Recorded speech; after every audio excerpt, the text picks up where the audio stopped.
한눈에 10만 주가 들어오는 일본 제일을 자랑하는 메와림이 우거진 미나베의 구릉지대를 미나베가와가 흐릅니다. 그 미나베가와를 따라 거슬러 올라가면 머지않은 곳에 K부락이 있습니다. 그곳은 사람 3에 원숭이 7이라고 불리며 멧돼지가 백주에도 노상을 거닐고 있다고 하는 산골 촌락입니다. 이곳에 Y라는 청년이 있었습니다. 그는 이 마을의 총회의원의 자제였으나 미나베 공립농학교 재학 중에 마스타키의 감화를 받아 졸업 후에는 소학교 교사가 되었습니다. 그러나 그가 꿈에 그리던 교사 생활은 현실과 너무나 큰 차이가 있었으므로 그는 실망한 나머지 교사를 그만두고 말았습니다.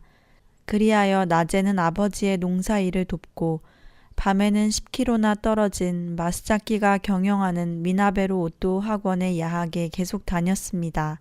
그는 연학연수의 노력과 더불어 신앙의 뿌리도 깊게 내려 얼마 후에는 학원 뒤에 있는 태평양 기슭에서 마스타키로부터 세례를 받았습니다. 그는 세례를 받은 후 전도자가 되기를 희망하여 아버지에게 의논했으나 물론 아버지는 정면으로 상대해 주지 않았습니다. 촌회 의원까지 당선된 불악 유지의 자식이 근무하는 학교 교사까지 그만두고 무엇이 좋아서 기독교의 목사가 된다는 거냐? 상경하고 싶으면 내 멋대로 해라. 그 대신 학자금은 한 푼도 못 보낸다. 는 아버지의 말이었습니다. 그는 아버지의 뜻을 거역하고 마침내는 상경하여 간다에 있는 영어학교에 입학했습니다. 물론 아버지는 한 푼도 송금하지 않았습니다. 학자금, 생활비 조달을 위해 아침에는 우유 배달, 저녁에는 석간 신문 배달 등의 노동으로 학업을 계속하다가 그는 영양실조와 과로로 가슴을 앓는 몸이 되어 학업을 중도에 포기하고 고향으로 돌아올 수밖에 없었습니다. 아버지는 무슨 낯으로 돌아왔느냐, 그 예수교는 접어치웠느냐 하며 그를 힐문했습니다. 어머니는 Y에게 얘야, 아버지 앞에서만이라도 그만뒀다고 해라 하고 달랬으나 Y는 듣지를 않았습니다. Y는 기독교 신앙 때문에 집에 발을 들여 놓을 수 없었습니다.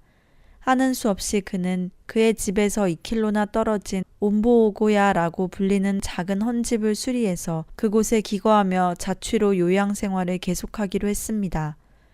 이 집은 옛날에 전염병으로 죽은 사람들의 화장을 위해 만들어진 집으로 마리집이지 바깥이나 다름없는 집이었습니다. 어머니는 차마 그대로 볼 수가 없어서 재차 부자 간의 화해를 꾀하려 했으나 기독교를 버려라, 못 버립니다. 의 외고집으로 어떻게 할 도리가 없었습니다. 소학교 선생을 하고 마을의 청년 단장까지 지낸 그가 예수교를 믿어 국적이 되다니 하고 마을 사람들까지 그를 미워했습니다. 그즈음 일본은 차차로 궁극적인 색채가 짙어져 중등학교에도 배속 장교가 배치되고 청년학교는 군대의 예비훈련 기관화가 되어 있었습니다. 그가 마을 사람들의 박해와 멸시에 과감하게 맞서 나가고 있었으나 이를 보다 못한 마스자키는 차를 준비해서 어느 날 그를 데리러 갔습니다. 그는 선생님께서도 전에 이즈모 지방에서 박해를 받으시면서 도망치시지 않고 전도하셨다고 가르쳐 주시지 않았습니까? 제가 이곳을 물러나면 K마을 전도의 기점이 그만큼 후퇴되는 것입니다. 그리고 선생님, 어른들은 이러쿵저러쿵 시비가 많지만 마을 어린이들은 매일같이 제 이야기를 즐겨 들어줍니다. 그러므로 저는 어린이들을 위해서도 여기에 머물겠습니다. 하고 말하며 오히려 마스자키를 위로하고 격려하는 것이었습니다. 그는 창문에다 찬송가를 베낀 신문지를 바르고 가는 막대기를 지휘봉으로 삼아 어린이들에게 가르치며 때로는 성경 말씀을 들려주기도 했습니다. 이러한 생활이 2년 정도 계속되는 동안 그 일로 인해 조금씩이나마 K부락의 어린이들에게는 신앙이 키워져 가고 있었습니다. 그러나 그는 후두결핵과 장결핵으로 눕게 되어 그의 몸은 급격하게 쇠약해져 움직이는 것조차 힘들어졌습니다. 1937년 6월 4일 밤의 일이었습니다. 그의 누이 동생 케이코는 자기 집 봉당에 손을 짚고 사정을 하였습니다. 아버지, 오빠가 아무래도 걱정스러워요. 한번 가봐주세요. 하고 아버지에게 사정을 했습니다. 그러나 아버지는 그 바보 같은 자식 하고 주기 어린 큰 소리로 고함을 질렀습니다. 케이코의 동생 티코도 이것을 보고 아버지, 오빠는 이제 다 틀렸어요. 빨리 가보세요. 하며 둘이 울면서 간청하였습니다. 그 탓이었는지 그날 밤 모두가 잠든 11시가 지나 Y의 아버지는 사람들의 눈을 피해 온보고야에 가보았습니다. 2년 만에 부자의 대면이었습니다. 벌써부터 후두 결핵으로 앓고 있는 Y 청년은 이제는 쉰 목소리조차 들리지 않을 정도였습니다. 시시각각으로 임종이 다가오는 자리에서 Y는 아버지에게 화사한 웃음을 보냈습니다. 그 평화스럽고 온유한 웃음의 모습, 목소리를 내지 못해 손만을 조금씩 흔들었습니다. 아버지의 가슴에는 저도 모르게 뜨거운 것이 울컥 치밀어 올라왔습니다. 그리고 용서하지 못했던 과거가 후회스러워 아버지는 불현듯 아들의 손을 꽉 잡아당겼습니다. 녀석아, 이 애비가 잘못했다 하며 하염없이 눈물을 흘렸습니다. 기쁜 듯이 고개를 끄덕인 그가 무엇인가 말하고 싶은 듯 입술을 놀리기에 동생 케이코가 눈치 빠르게 성경에 종이를 받쳐 연필을 들려주었습니다.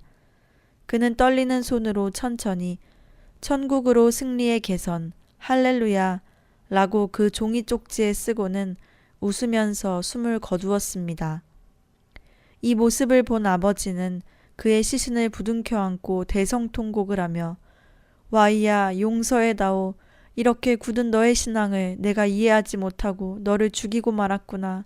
와이야 용서해다오 하며 회한의 눈물을 뿌렸습니다. 이제 차차 날이 밝아 동이 틀 무렵 그는 결연히 일어서 이제까지 내 자식이 목숨을 걸고 지켜온 기독교식으로 장례를 지내주고 싶다는 생각을 했습니다. 그러나 지금까지 가진 모양으로 괴롭혀 오던 처지라 아무리 생각해도 마스자키 선생 면전에 체면이 서지 않았습니다. 다음날 아침 마스자키에게 전화가 걸려왔습니다. 마스자키 선생님이십니까? 저는 케이브락 촌장입니다. Y 청년이 어제 밤중에 죽었습니다. 어떻게 선생님께서 기독교식 장례를 치러주시지 않겠습니까? 아버지의 부탁을 받은 촌장이 대신 전화를 한 것입니다. 마스자키는 자기의 귀를 의심했습니다. 촌장님, 그게 사실입니까?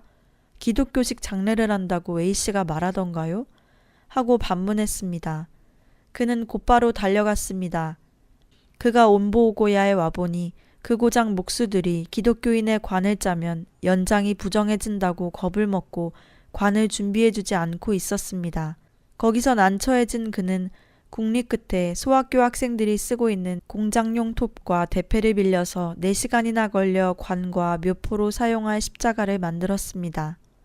꽃과 십자가로 장식된 관을 앞에 놓고 그는 한 알의 밀알이 땅에 떨어져 죽지 아니하면 한 알 그대로 있고 죽으면 많은 열매를 맺느니라. 이 말씀을 중심으로 설교를 하고 그 불악이 생긴 이래 최초로 기독교식 장례를 치렀습니다. 기독교라면 덮어놓고 싫어하던 마을 사람들도 그 장례식에 참석하여 깊은 감명을 받았습니다. 그 후 얼마 안 있어 Y씨 가족 모두가 기독교를 믿기로 했습니다. 그로부터 10년이 지난 1947년 12월 30일의 일이었습니다. 이번에는 K마을 소학교 교장이 마스자키를 찾아와 마을 사람들이 모두 크리스마스 행사를 하고 싶어 합니다 하면서 간청을 하는 것이 아니겠습니까? 크리스마스 트리로 사용할 전 나무는 워낙 산촌이라 아주 훌륭하고 호화스러운 것이었습니다. 거기에다 어린이들이 정성 들여 만든 종이약과 별과 여러 가지 장식에다 마을 사람들이 정성 들여 만든 떡과 과자들을 갖추어 참으로 즐거운 크리스마스 축하 잔치였습니다. 해가 바뀌어 정월 초부터 이웃마을 T 소학교에서는 순 기독교식의 합동 결혼식이 있었습니다. 전 불황민이 참석한 가운데 거행된 세 쌍의 결혼식은 마을 사람들에게 있어서 진귀하기만 한 예식이었습니다. 마스자키는 그 준비의 시작부터 집례 절차 일체를 담당했습니다.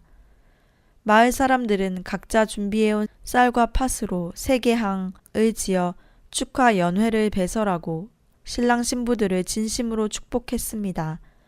이것이 지난 날에는 마스자키나 그의 동지들이 집 추녀 밑에 들어서는 것조차 거절하고 Y 청년에게 오물과 솥똥을 집어던지던 K 마을과 T 마을이었습니다. 이것은 마치 화선지에 물이 스며들게 하듯 복음을 침투시킨 데서 비롯된 것이며 마스자키나 그 동지들이 묵묵히 사랑의 봉사를 쌓아 올린 데서 오는 승리의 기록인 것입니다. 아호 추의 이야기. 그 지방 사람들은 마스자키를 일러 고모쿠다 선생이라고 부르는데 고모쿠다라는 말은 쓰레기통이라는 그 지방 사투리입니다. 가가와 도요이코는 어느 날 마스자키를 향해 이렇게 말했습니다. 마스자키 선생, 쓰레기통이라는 건 좋은 거죠. 만일 쓰레기통이 없다면 모두 곤란할 거예요. 마스자키가 경영하고 있는 로오토 학원은 성경을 배우는 것 이외에도 각자가 작정한 주제에 따라 제각기 연찬과 연수를 쌓도록 서당식 교육 방법을 취하고 있었습니다.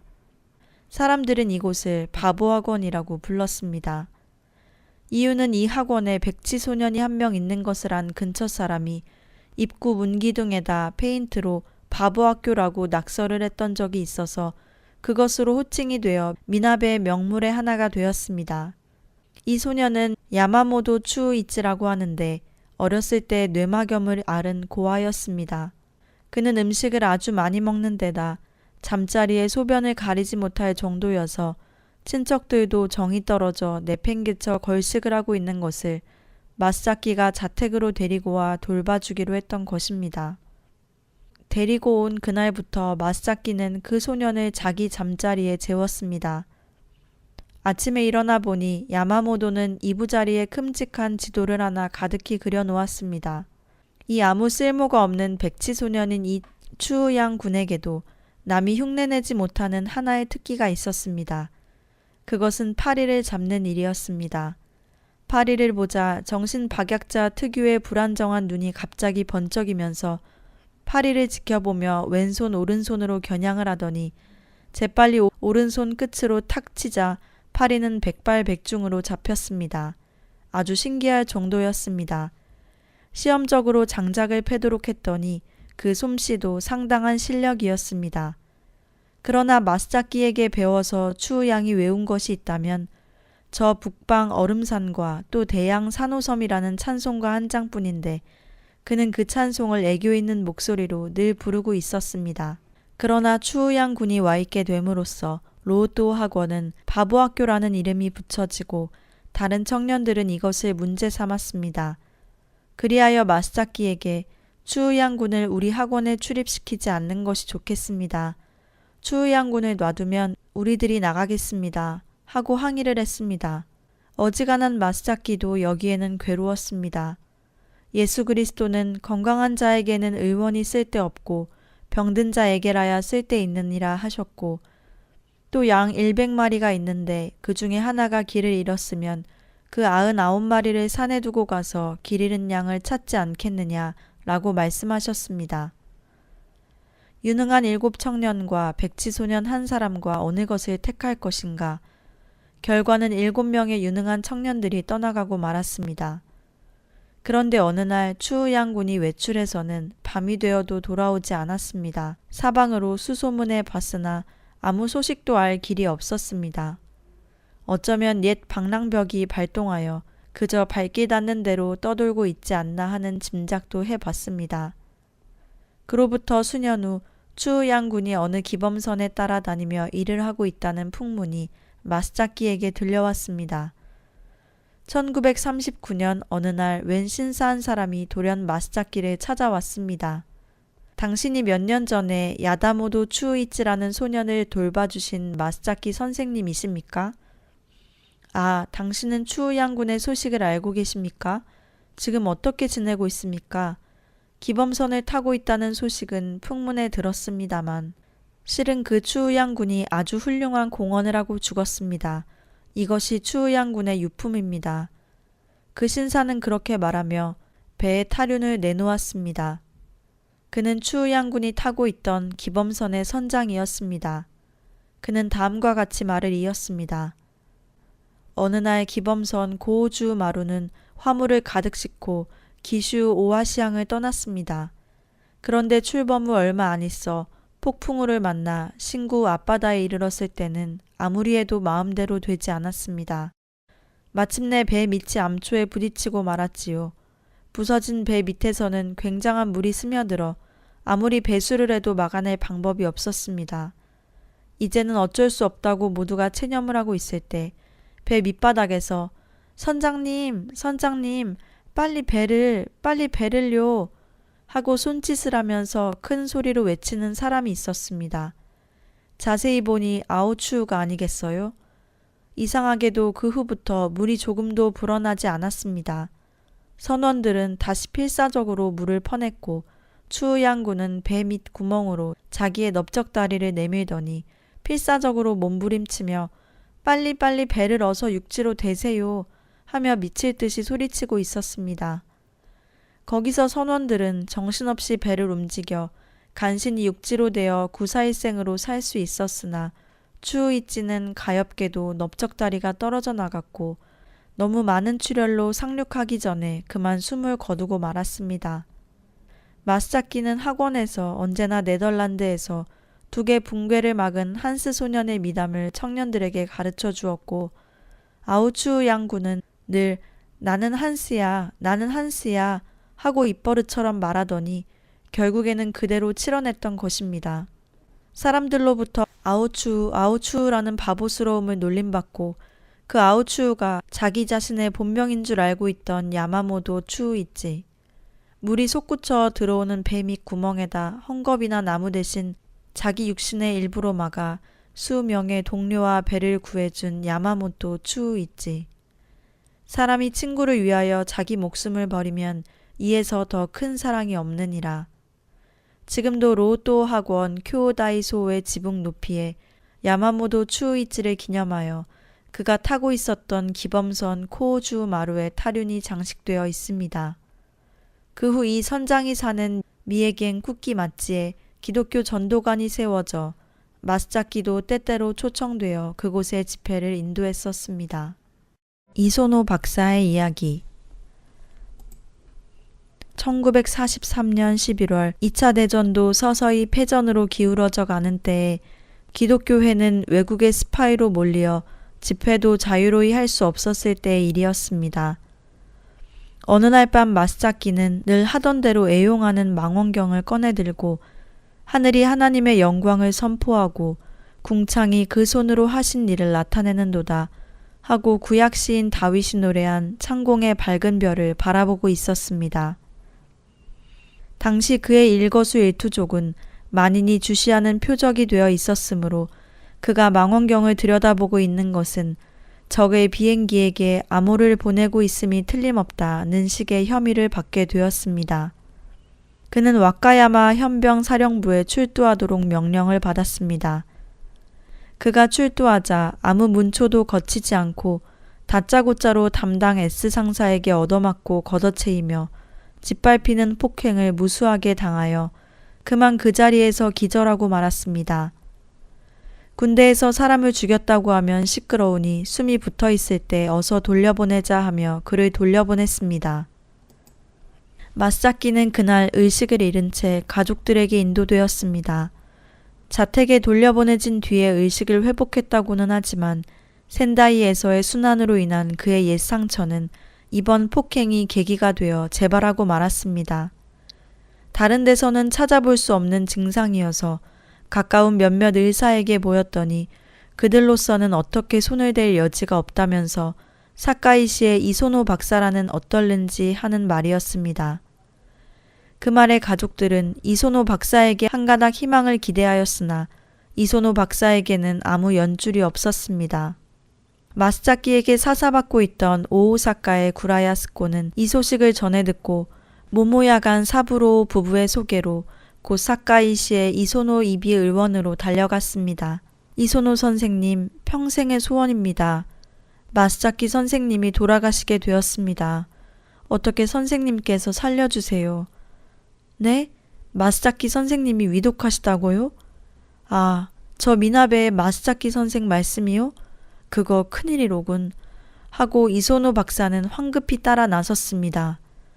박사는 친구인 천문학자며 이학 박사인 야마모토 가즈키요에게 일찍부터 마스자키의 훌륭한 인격과 헌신을 전해 듣고 한 번도 만난 적은 없었으나 마음 깊이 존경하고 있었습니다. 이소노 박사는 소식을 듣자 가장 능숙한 간호원 2사람을 데리고 당시 교통이 그리 불편한 중에서도 100km가 넘는 길을 멀다 않고 미나베 읍으로 달려갔던 것입니다. 뜻밖의 왕진에 놀란 마스자키를 면밀하게 진찰하고 수행한 간호원에게 수술 준비를 하도록 했습니다. 몹시 쇠약해진 마스자키에게는 전신 마취가 어려워서 국부 마취로 수술을 시작했습니다.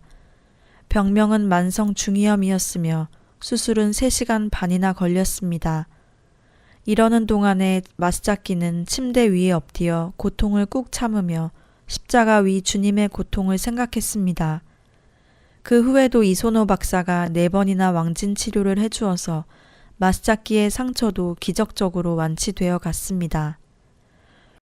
이소노 박사와 마스자키에게 얽혀있는 에피소드를 2가지만 소개하려 합니다. 마스자키는 이소노 박사의 이러한 친절에 너무나 감동하여 박사의 마지막 왕진 때 말로 표현할 수 없는 고마움에 가슴이 메어 눈물을 글썽이면서 머리를 숙일 뿐이었습니다. 박사는 마스자키의 말하려 하는 것을 재빨리 눈치를 채고 마스자키 선생님, 만의 일이라도 사례에 대한 말씀이라면 조금도 염려 마십시오. 선생님은 하나님의 귀중한 그릇입니다. 이 이소노의 기술이 다소라도 힘이 되었다면 그것으로 족합니다. 저는 그것만으로도 큰 영광입니다. 하였습니다. 마스자키가 내미는 사례를 박사는 한사코 받으려 하지 않았습니다. 미나베 읍에 사는 하마다 다스오 화백과 마스자키와는 화가로서 서로 존경하는 사이이며 마스자키도 뛰어난 그림 솜씨를 갖고 있었습니다. 어느 날 하마다 화백을 방문한 일이 있었습니다. 화백은 화실에서 자신의 회심의 작품을 들여다보고 있는 중이었습니다. 그 그림은 거대한 바위에 거친 파도가 부딪히는 웅장한 그림이었습니다. 마스자키도 이 작품의 앞에 서서 넋을 잃고 들여다보다가 그 그림의 제목을 물었습니다. 그랬더니 화백은 이소노 이와오, 즉 바닷가의 거함이라고 대답했습니다. 마스자키는 돌연 이렇게 부탁을 했습니다. 하마다 선생님, 너무 죄송스러운 부탁입니다만 이 그림을 저에게 팔아주시지 않으시렵니까? 실은 제 목숨을 건져주신 이소노 박사에게 사은의 표시로 인사를 드리고 싶어서 그럽니다. 박사님에게 진찰비의 일부라도 하는 생각에서 제 부친에게서 받은 가복격인 명도를 팔아 작은 성의이지만 하고 내놓았더니 박사님은 그것을 그대로 이것은 제가 드리는 무난 선물입니다 하시며 제 아내에게 돌려주시고 말았습니다. 이소노 박사는 그 이름 그대로 큰 바위의 그림을 좋아하시는 분입니다. 잠자코 듣고만 있던 화백이 말했습니다. 모처럼의 마스자키 선생의 청탁이지만 이 그림을 어느 분에게도 팔고 싶지 않습니다. 지금까지 많은 사람으로부터 제발 팔라는 부탁을 받았으나 모두 거절했습니다. 이 이유는 그림을 내놓고 싶지 않아서였습니다. 그러나 지금의 선생님 말씀은 참으로 아름다운 미담입니다. 선생님이 완쾌하신 축하 기념으로 이 그림을 선사하겠습니다. 또 이 그림을 선생님에게 드릴 수 있다는 것이 얼마나 영광스럽습니까? 그 그림은 당시의 시가로 3,000엔은 받을 수 있는 것이었습니다. 마스자키는 너무 기쁘기도 하고 송구스럽기도 하여 집으로 달려가 부인에게 오늘 엄청난 일이 있었다고 하며 그날의 경위를 설명하니 부인은 참 당신도 하고 말을 주고받을 즈음에 마스자키를 뒤쫓아 하마다 화백은 50호의 대작인 그림을 들고 왔습니다. 마스자키는 그 그림을 교통사정이 곤란한 그곳에서 애를 써 자신이 직접 날라다 사카이시의 이소노 박사 댁의 응접실에 걸어 놓았습니다. 그것은 전쟁 중에 화재로 소실될 때까지 사랑의 표징으로 많은 사람에게 감명을 주었습니다. 1946년 신년 벽두에 전쟁으로 한동안 중단되어 있던 이에스도모 동계 수련회가 가가와 도요이코를 중심 강사로 하여 니시노미야시 이치바쿠-료우에서 개최되었습니다. 완쾌한 마스자키도 강사의 한 사람으로 불려 참석했습니다. 오랜만에 만난 두 사람은 전시 중에 모진 박해 속에서도 견뎌낸 모습을 서로 볼 수 있게 되었음을 기뻐하면서 그날 밤을 한 잠자리에서 쉬었습니다. 마스잡기는 자리 속에서 그동안에 앓던 이야기, 이소노 박사의 호의 등을 낱낱이 이야기했습니다. 마스잡기의 말을 조용히 듣고만 있던 가가와가 소리 없이 훌쩍이며 울기 시작했습니다. 마스잡기 선생, 오늘 내가 강연할 때 쓰던 붓과 먹이 2층 회의장에 있으니 좀 갖다 주구려. 나는 이소노 박사에게 고맙다는 인사의 표시로 뭘 하나 써드리고 싶소. 낮에 쓰면 여러 사람에게 알려지기 쉬우니 사람들이 없는 지금 씁시다. 하면서 가가와는 장옷 위에 오발을 걸치고 겉사람은 후패하나 속사람은 나날이 새로워지리라. 이소노 이와오 선생님에게 가가와 도요 있고 라고 썼습니다. 쓰고 나니 시계는 2시를 가리켰고 그 글의 곳곳에도 눈물과 콧물이 떨어져 글자에 스며들어 있었습니다. 즉 이것을 가리켜 가가와 도요이코의 눈물 자국의 절구라고들 합니다. 마스잡기 부인. 마스잡기는 그때 농촌 순회 강사로서 가가와 도요이코의 지도 밑에 전국 각지를 돌아다니며 강연을 거듭하느라고 집을 비울 때가 많아서 늘 부인이 집을 지키기 마련이었습니다. 이 집이 남다른 것은 자살미수, 정신이상, 동반 자살을 꾀하다 죽지 못한 사람, 알코올 중독으로 주사가 심한 자, 요양 환자 등등 문제점을 많이 안고 있는 사람들을 부탁하는 대로 보호해 주었기에 표현하기 어려운 많은 고통을 겪어야만 했습니다. 그 중에 하나를 소개하면 어느 날 마스잡기는 다른 데와 마찬가지로 여행지에서 돌아갈 날짜와 시간을 전보로 알렸습니다. 그런데 늘 기뻐서 반색을 하며 마중 나오는 부인의 모습이 항구 부두에서 눈에 띄지 않았습니다. 마스잡기는 이상하게 생각하면서 집으로 돌아가 여보, 내가 왔소 하고 소리를 쳤으나 아무 대답도 없었습니다. 아무래도 이상해서 안방으로 들어가 보니 부인은 이불을 푹 뒤집어 쓴 채 얼굴을 내밀지도 않았습니다. 무슨 일이 있었소? 하고 되물어도 대답이 없어서 부인의 얼굴을 들여다보니 오른쪽 뺨이 퉁퉁 붓고 이도 2개가 부러져 있었습니다. 마스잡기가 없는 동안 늘 돈을 구걸하러 오던 A가 찾아와 부인을 향하여 마누라 이것 좀 빨아주게 하고 마치 자기 아내에게 하듯 세탁을 시키더니 술값 5엔만 주게 하고 졸라댔습니다. 부인이 있는 것을 모조리 털어 60전을 주니 이것을 돈이라고 줘? 누굴 바보로 취급하나? 하며 폭행을 가했던 것이었습니다. 이때 부인이 이런 험한 곳에서 나도 참을 만큼 참았으니 이제는 더 못 견디겠어요. 나는 나가겠어요. 하는 식으로 말했다면 마스잡기의 오랜 봉사 생활도 훨씬 이전에 종지부를 찍었을 것이었습니다. 마스잡기는 가슴이 메이는 목소리로 여보, 얼마나 아팠소 하며 부드럽게 말하였습니다. 부인은 베개에서 머리를 들며 미소를 띠고는 괜찮아요. 이 정도쯤의 박해는 아무것도 아니에요. 예수님의 고통을 생각한다면 하는 것이었습니다. 1956년 5월 마스잡기는 사회복지사업 공로자로서 후생 대신에 표창을 받았습니다. 그의 참석자 전원은 신주쿠 고행의 천황 초대연에 초청되었습니다. 마스잡기는 그 자리에서 표창받은 일동을 대표하여 인사를 하게 되었습니다. 그 중에서 그는 다음과 같은 말을 덧붙였습니다. 이 영광의 뒤에는 집에서 말없이 봉사해준 아내가 있습니다. 그 아내 모습을 잊을 수가 없습니다. 이 기쁨과 이 영광의 절반을 아내에게도 나누어 주고 싶습니다. 이 말을 들을 때 천황은 조용히 고개를 끄덕였습니다. 함께 앉아있던 참석자 모두가 같은 생각이었습니다. 제2무로도 태풍 1961년 9월 16일 고우찌갱 무로도미 사키부터 기슈 서해안을 북상하여 오오사카 일대를 덮치고 호쿠리쿠 해안을 빠져나간 소위 제2무로도 태풍이라는 것이 있었습니다.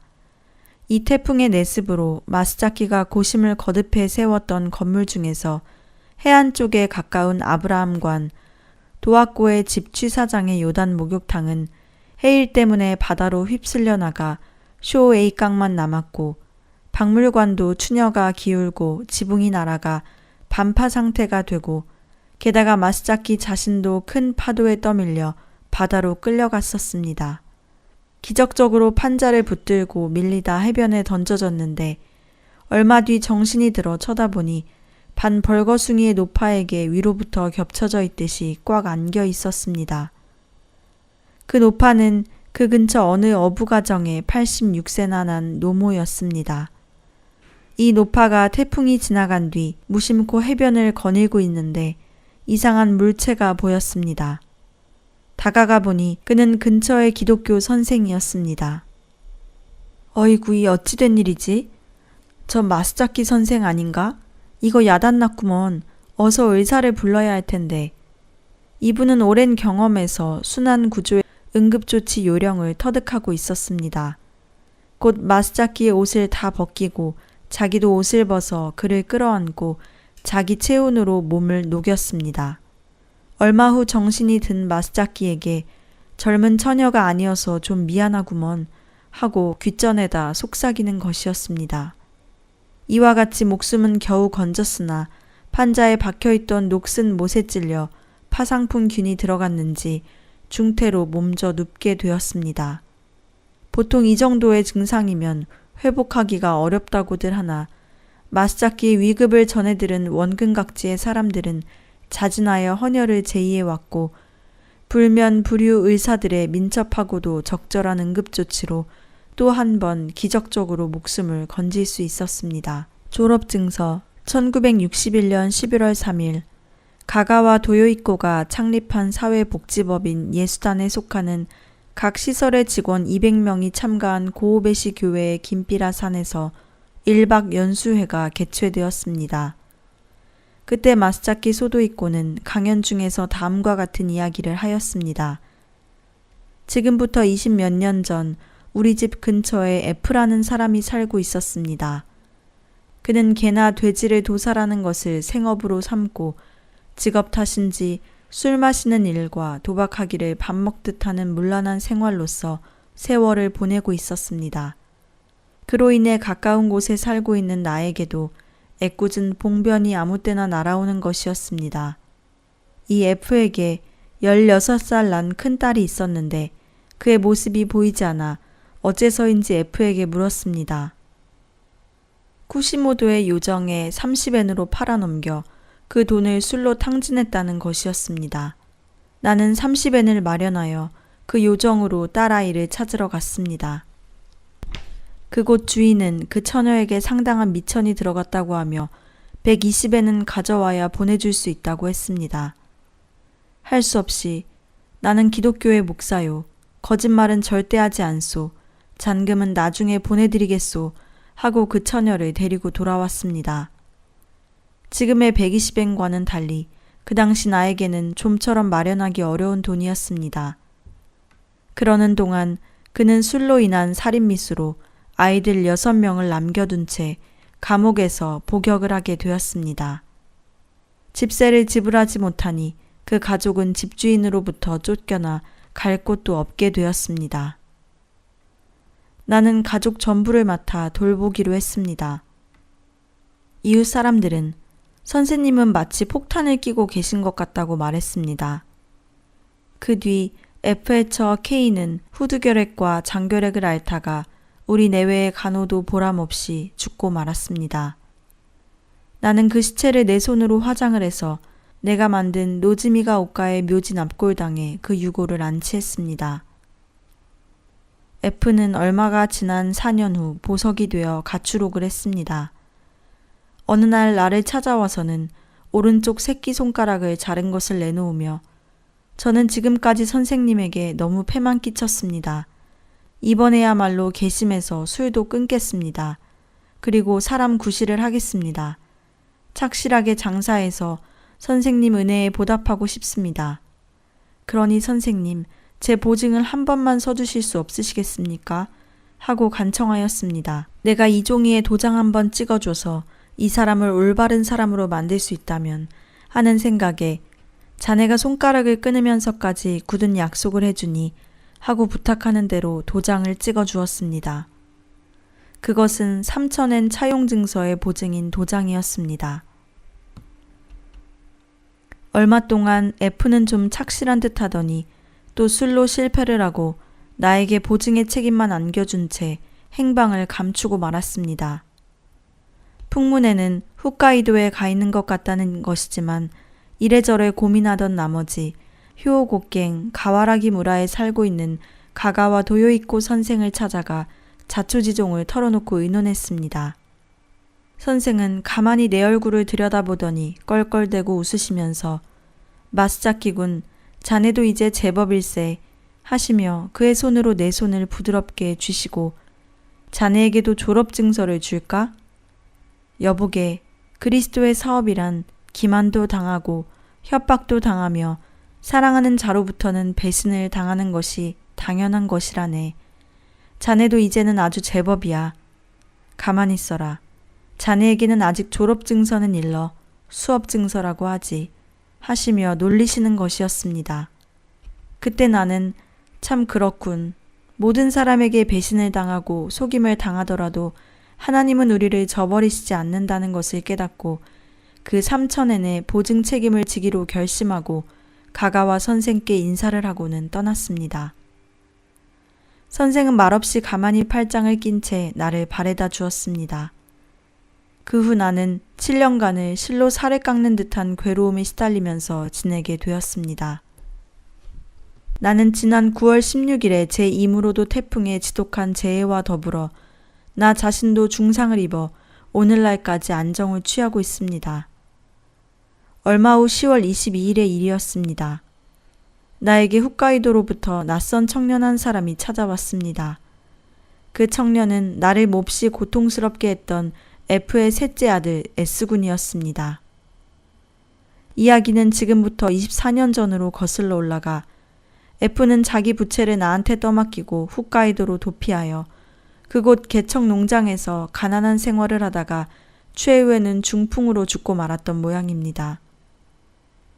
그는 병중에서 몰래 효송스러운 아들 S에게 얘야, 인과응보라고 옛부터 흔히들 말하더니 나는 기슈 미나베에 있을 때 마스자키 선생님에게 참으로 지독한 고생을 시켜드리고 폐를 많이 끼쳤다. 네가 혹 혼슈에 건너가게 되면 우선 먼저 기슈 미나베에 가서 마스자키 선생님께 인사를 드리고 내가 사과드린다고 전해다오. 그러고 너희들 어머니 유골도 마스자키 선생님께서 잘 보관해 두셨을 거다. 너희들 어머니의 산소도 둘러보고 오너라 하고 유언을 하였던 것입니다. 문서라는 것에 본래 겁이 많은 것이 나지만 이번같이 혼나고 놀란 적도 없습니다. 저의 책이 출판된 지 며칠 안 지나서 어떤 경로로 전해졌는지 F의 어머니 K의 소꿉친구였던 한 부인이 이 책을 보게 되었는데 그는 그리스도인이었습니다. 읽어가는 중에 계란 이야기가 쓰여 있는 것을 보고 아, 이것은 K 여사 아들 이야기인데 하고 그 책을 홋카이도로 보냈으며 이 책을 손에 든 F의 셋째 아들 S는 이전부터 아버지에게서 늘 듣고 있던 미나베의 마스자키 이야기가 쓰여 있는 것을 보고 견딜 수 없어서 홋카이도로부터 달려왔던 것이었습니다. 그 수년 뒤 1947년의 일입니다. 마스자키 선생님께 대단한 은혜를 입었으니 꼭 보답을 하고 싶다는 아버지의 유언을 들은 아들들이 마스자키가 경영하는 아이노 소노 보육원 원아들을 위해 마이크로 버스가 필요하다는 소리를 듣고 버스 한 대를 기증하고 또 마스자키가 만 수천 권의 장서를 놔둘 곳이 없어서 굉장한 불편을 겪고 있다는 사실을 알고 아주 고급재를 써서 2층 건물에 도서실을 세워 아버지 유언의 일부를 이루어 드렸습니다. 그 후로 마스자키는 그 방에서 기거를 했다고 합니다.